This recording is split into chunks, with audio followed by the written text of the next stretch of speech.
I actually have an interesting story about because one of my friends took one of their flyers and looked at it, was like, oh, this is really interesting, they're not being paid fair wages, like that's not good, that should change.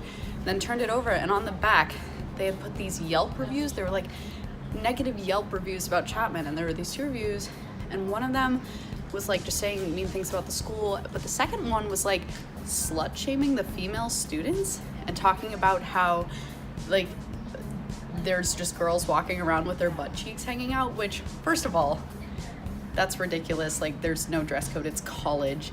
And second, like if the market that you're trying to get to like help you in your cause is going to involve students, you should not be slut shaming them and driving them away from your campaign. So my friend, who's awesome, went back and talked to them, and she was like, hey, I am sorry that you guys aren't being paid fairly, like that's horrible, but I'm curious as to why you included this in your flyer, because there is no like that has nothing to do with what you're campaigning for, and it's going to drive away people who might want to help you.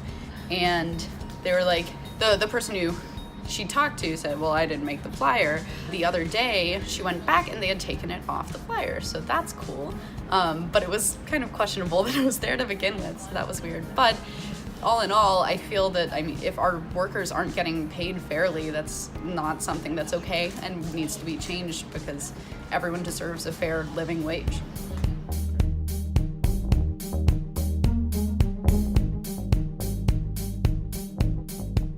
Go ahead, you're good. Okay. So, are you a part of the local 2361 Carpenters Union? We're not part of the local 236 Capital Union.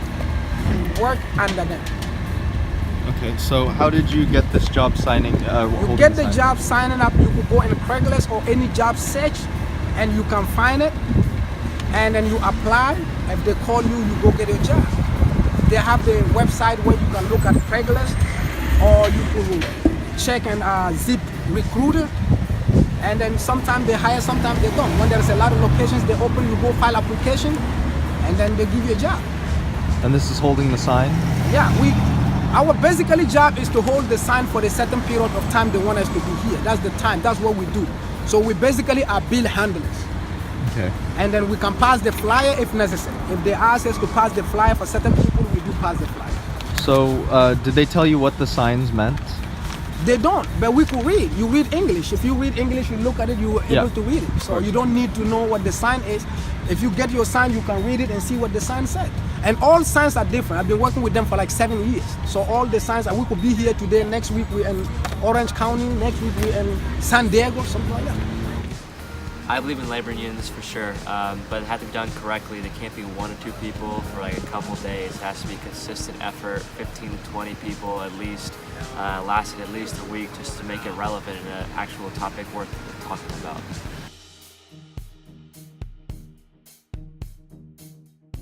Although I don't know any details about the labor dispute, I do believe in fair and equal pay for all workers. Well, to my understanding, what happens in a collective bargaining is that you're bargaining in good faith. And so by them presenting that there might be a strike and understanding what is going on, it seems to be the subcontractor does not hire unionized people.